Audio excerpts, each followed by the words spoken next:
मुंह में जाने के बाद घुल जाने वाली और इतनी टेस्टी और यमी रेसिपी। अब बताइए कि क्या चीज़ की है, तो मैं बता देती हूँ। ये है सोया मंचूरियन। तो आज हम बनाएंगे सोया मंचूरियन। तो चलते हैं इस रेसिपी की तरफ।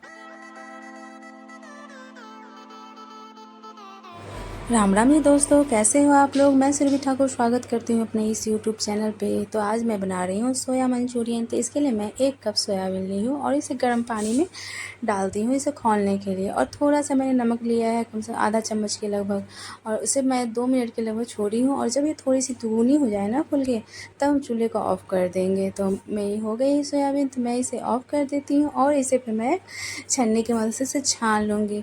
तो फिर मैं चूल्हे को ऑफ़ कर दी। अब इसे मैं बड़े वाली छन्नी जो होती है, जो भी आपके पास हो, उसमें आप इसे छान लें पानी इसे निकलने के लिए। और मैं इसे थोड़ी देर ठंडे होने के लिए भी, आप पंखा तुरंत बनानी है तो पंखा के सामने डाल दीजिए। अगर थोड़ी टाइम चाहिए तो आप ऐसे ही करके थोड़ी देर छोड़ लें। उसके बाद जब आपको बनानी हो तो पानी को इसका निचोड़ लेना है अच्छी तरीके से। तो मैंने निचोड़ लिया था इसके पानी को, और मैं एक बॉल या कटोरी जो भी हो आप उसमें डाल लें। और उसके बाद मैं इसमें डालूँगी पहले कॉर्नफ्लोर। तो मैंने 1 टेबल स्पून इसमें कॉर्नफ्लोर डाला है और 2 स्पून के लगभग मैंने इसमें मैदा डाला है। तो आप देख रहे हैं कि मैंने कितने बड़े चम्मच से डाली है। और ये जो मैदा है अभी मैं जो डाल रही हूँ वो मैदा है। तो मैंने 2 चम्मच इसमें मैदा डाला था। और इसमें मैं डालूँगी कुछ मसाले। तो मैं ली हूँ हाफ़ टी स्पून के लगभग, 1 मतलब जो 2 होता है उसमें मैं ली हूँ जो काली मिर्च होती है ना, वो मैं उसका पाउडर ली हूँ। और खुद से मैंने उस सिलबट्टे पे कूट लिया था। और फिर हाफ़ टी स्पून मैंने लाल मिर्ची पाउडर लिया है। और 3 चम्मच के लगभग मैंने इसमें दही लिया था। ये एकदम ताज़ी दही है, खुद से घर की बनी हुई दही है। और ये जो है ना बहुत ठंडी होनी चाहिए, ना गर्म, नॉर्मल जो होती है ना वो दही होनी चाहिए। और यहाँ पे मैं ऐड करूँगी कुछ नमक। तो आधे चम्मच के लगभग मैंने इसमें नमक ऐड किया है। और इसे मैं कर लूँगी मिक्स। तो मिक्स इसे हम अच्छी तरीके से करेंगे, जो पूरे दही जो है ना, दही वाली, सो पूरे में मिक्स हो जाए अच्छे तरीके से। तो लास्ट में इसमें मैं भूल गई थी अदरक लहसुन का पेस्ट। तो मैंने आधी चम्मच के लगभग मैं इसमें अदरक लहसुन का पेस्ट भी डालूँगी। तो आप भी डाल लीजिएगा, पहले ही डाल लीजिएगा, मैं भूल गई थी इसलिए मैंने बाद में डाला था। तो इसे करके हम मिक्स कर लेंगे। और इसे मैं 10 से 15 मिनट के लिए फिर रेस्ट पे मैं इसे रख दूँगी, जब अच्छी तरीके से 10 से 15 मिनट हो गई तो मैंने इसे ढक्कन को हटाया है और फिर मैं इसे मिक्स कर लूँगी। तो ये अच्छी तरीके से कोर हो गई है। कोर इसलिए करते हैं ना 10 से 15 मिनट छोड़ते हैं कि उसके अंदर तक इसकी जो दही की जूस होगी वो चली जाएगी। और फिर हम एक पैन लेंगे, उसमें तेल गरम करेंगे। तो आपको जो भी तेल यूज करते हैं वो करें। तेल जब गरम हो जाए तो इसे हम बड़े से पैन में, ये ध्यान दीजिएगा, जो थोड़ा सा बड़े से पैन में रहेगा ना तो चिपकेगा नहीं। तो इसे अलग अलग करके चम्मच की मदद से, एक साथ नहीं डालना है, उससे क्या होती है ना, वो चिपक जाती है।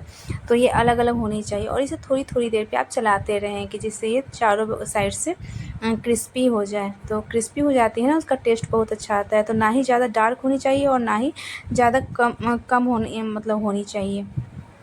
तो इसे अब ये तैयार हो गई है। अब इसे मैं निकाल लूँगी और एक दूसरे बर्तन में इसे ट्रांसफ़र कर लेती हूँ। थोड़ी थोड़ी जो चिपक गई हुई होगी ना, तो उसे आप अलग कर लीजिएगा, एकदम साथ में ही रख के नहीं बनाइएगा।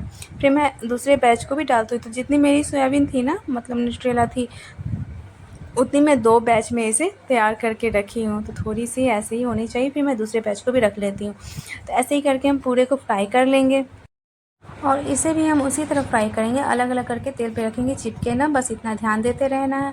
और जब ये हो जाएगी ना तो इसे भी हम ट्रांसफ़र कर लेते हैं। तो ये मेरी तैयार हो गई है। अब इसे हम तैयार कर लेते हैं। इसे लगभग मतलब फ्राई करते करते ज़्यादा टाइम नहीं लगती, 4 से 5 मिनट में ये फ्राई हो जाती है। तो अब मैं वही पैन लूँगी और जो तेल है हमारे, अगर एक्स्ट्रा हो तो आप निकाल लें, अगर एक्स्ट्रा ना हो तो उसी में आप पहले हम करी पत्ता डालेंगे और फिर हम डालेंगे लहसुन। लहसुन हमने 5 से 6 कलियाँ ली थी और थोड़ी सी 1 इंच अदरक के लिए थे। तो इसको मैंने काट लिया था। और ये बारीक बारीक काटना है, इसे पीसना नहीं है यहाँ पे, क्योंकि काटा हुआ का टेस्ट ना अच्छा आता है। तो और भी कुछ हरी सब्जियाँ होंगी, जैसे गाजर है, ये है, तो आप डाल सकते हैं इसमें, अगर और भी कुछ हरी सब्ज़ी मिक्स करना चाहें तो। फिर मैं हरी मिर्च उसमें डाल दी थी। और क्यूब आकार में हमने प्याज को काट रखा है, तो इसे हम यहाँ पे ऐड कर लेंगे। और इसे ज़्यादा हमें नहीं भूनना है, बस 1 मिनट हम ऐसे ही रोस्ट करेंगे, कुछ सेकंड के लिए बोल सकते हैं, लेकिन लेटेस्ट अगर है तो 1 मिनट के लिए। तो थोड़ी देर हम इसे चलाएंगे। इसके बाद हमने 1 शिमला मिर्च लिया था, इसे भी क्यूब में ही हमने काट लिया था। इसे भी हम लगभग जस्ट मान लीजिए कि 40 से 50 मिनट हम इसे भी फ्राई करेंगे। और वो जब हो जाएगी तो फिर हम इसमें टमाटर को भी, एक टमाटर को भी मैंने ले लिया है, इसे भी क्यूब आकार में हमने काट लिया है। तो सबको लेके क्या करेंगे, थोड़ी देर हम भूनेंगे। और यहाँ पे फिर हम क्या करेंगे ना, जो ये काली मिर्च पाउडर है हमारी जो बोलते हैं, तो उसे भी ½ टी स्पून के लगभग है। तो मैंने दोनों मिला के 1 चम्मच के लगभग मैंने इसे पीसा था, तो हाफ़ पहले डाल दिया था और हाफ़ बचा था, तो अभी मैं डाल रही हूँ। फिर ½ टी स्पून मैंने लाल मिर्च पाउडर डाला है। और टेस्ट के अकॉर्डिंग आप नमक डालें, जितना भी कम या ज़्यादा आप खाते हैं। तो मैंने 1 टीस्पून के लगभग मैंने नमक इसमें डाला है, क्योंकि ये ध्यान देना है कि ना हमने न्यूट्रेला में भी नमक डाल दिया था, इसलिए उसी हिसाब से आप इसमें डालिएगा। तो थोड़ा सा मुझे कम लग रहा था, तो मैंने थोड़ा सा नमक और ऐड कर दिया। फिर इसमें डालेंगे, जब वो मिक्स करने का थोड़ी देर हम चलाएँगे, तो चलाने के बाद जो है ना, इसमें 1 चम्मच हम डालेंगे सोया सॉस, फिर 1 चम्मच डालेंगे हम शेज़वान सॉस, उसके बाद फिर डालेंगे 2 चम्मच के लगभग हम इसमें टोमेटो केचप। तो ये चीज़ है ना, हम इतना जल्दी जो है ना नहीं दिखा सकते हैं, तो इसलिए हम थोड़ी-थोड़ी देर चला के उसके बाद हमने मसाले को ऐड किया है। तो आप उसी से हिसाब से कीजिएगा। और फिर मैंने 1 टेबल स्पून के लगभग इसमें कॉर्नफ्लोर फिर डाला है, थोड़ी सी पानी में मिक्स करके इसे हम लिक्विड बना लेंगे।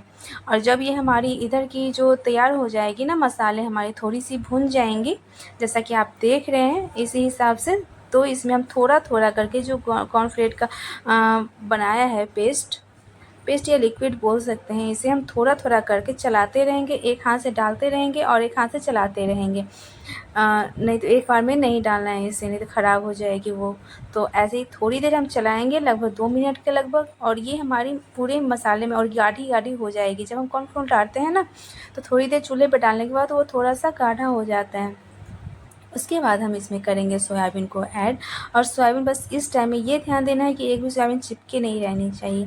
और फिर हम इसे अच्छी तरह से चलाएंगे, और पूरे में जो हमारे सॉस की ग्रेवी बनी हुई है ना, वो कोट हो जानी चाहिए पूरे न्यूट्रेला में।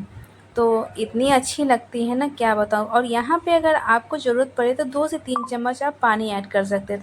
तो मैंने लिक्विड तैयार किया था, जो मैंने न्यूट्रेला का जो जहाँ पे मिला के रखा था, उसी बर्तन में मैंने थोड़ा सा पानी को ऐड कर लिया था 2 चम्मच के लगभग, और वो हमने इसमें ऐड कर दिया।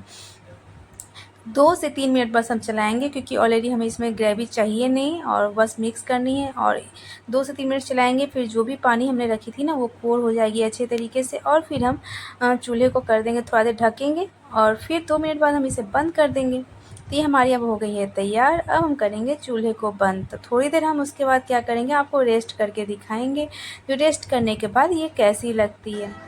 तो अब हमारी सोया मंचूरियन बनके हो गई है तैयार। तो आप बताइए आपको मेरी रेसिपी कैसी लगी, और पूरी कंटिन्यू वीडियो देखने के लिए मैं हर रोज़ एक नया वीडियो लेके आती हूँ। आप मेरे साथ बने रहिए। मेरे चैनल को सब्सक्राइब जरूर कीजिए, लाइक कीजिए, शेयर कीजिए अपने दोस्तों, अपने रिश्तेदारों के साथ। फिर मिलते हैं एक नए रेसिपी के साथ, तब तक के लिए बाय बाय।